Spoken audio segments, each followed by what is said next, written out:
On ne travaille pas pour Dieu. On n'évangélise pas pour Dieu. On ne prophétise pas pour Dieu. On n'enseigne pas pour Dieu. On ne rend pas ministère pour Dieu. Si on est un vrai chrétien, c'est-à-dire quelqu'un qui est en relation avec l'Esprit de Dieu, et non pas quelqu'un qui est dans une religion, ce n'est plus nous qui vivons, c'est Dieu par son Esprit qui vit au travers de nous. Voyez-vous, tout ce que nous faisons, ce que je vous dis en fait, c'est quoi? C'est mon esprit qui veut vous dire quelque chose à votre esprit et qui utilise mon corps comme un instrument pour vocaliser ce que je veux vous dire. On voit mon corps, ma bouche, mes cordes vocales travailler pour vous parler, mais en vérité, c'est mon esprit qui agit. Ce que quelqu'un fait ou ne fait pas, ce qu'on a comme réaction, c'est l'œuvre de notre esprit. Notre corps n'est qu'un véhicule, c'est comme une grue, c'est comme une voiture, c'est comme une machine que conduirait un machiniste. Nous ne sommes qu'un véhicule qui utilise notre esprit pour agir.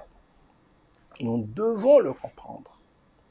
Et donc, c'est notre esprit qui opère. Le chrétien véritable est mort à son esprit à lui-même par lequel il a été engendré sur la terre, l'esprit d'Adam et Ève, corrompu par le péché.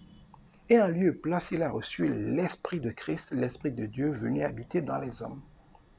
Le chrétien véritable, comme le sorcier qui est de ce point de vue son homologue, parce que le sorcier c'est quoi? C'est une personne ordinaire, mais dans laquelle l'esprit du diable s'incarne. C'est l'esprit du diable qui va penser, parler, agir, réagir au travers d'elle. Et on verra les œuvres du diable dans la vie de cette personne. Mais le chrétien est comme le sorcier, à la différence que là où le sorcier est habité par l'esprit du mal, le chrétien est habité par l'Esprit de Dieu. Il est donc comme un cheval que l'Esprit de Dieu va enfourcher. C'est ce que Jésus voulait dire en montant sur un ânon pour entrer à Jérusalem. Nous sommes cet ânon-là que l'Esprit de Dieu va enfourcher pour se manifester. Nous ne sommes qu'un humble ânon que Christ va enfourcher. Quand on applaudit, quand on glorifie au passage de l'ânon, ce n'est pas l'ânon qui est en train d'agir, c'est Christ qui est dessus que les gens applaudissent. Eh bien, c'est Christ qui en nous prophétise. C'est Christ qui, au travers de nous, enseigne. C'est Christ, au travers de nous, qui touche les cœurs. C'est Christ, au travers de nous, qui prie et qui va avoir des résultats.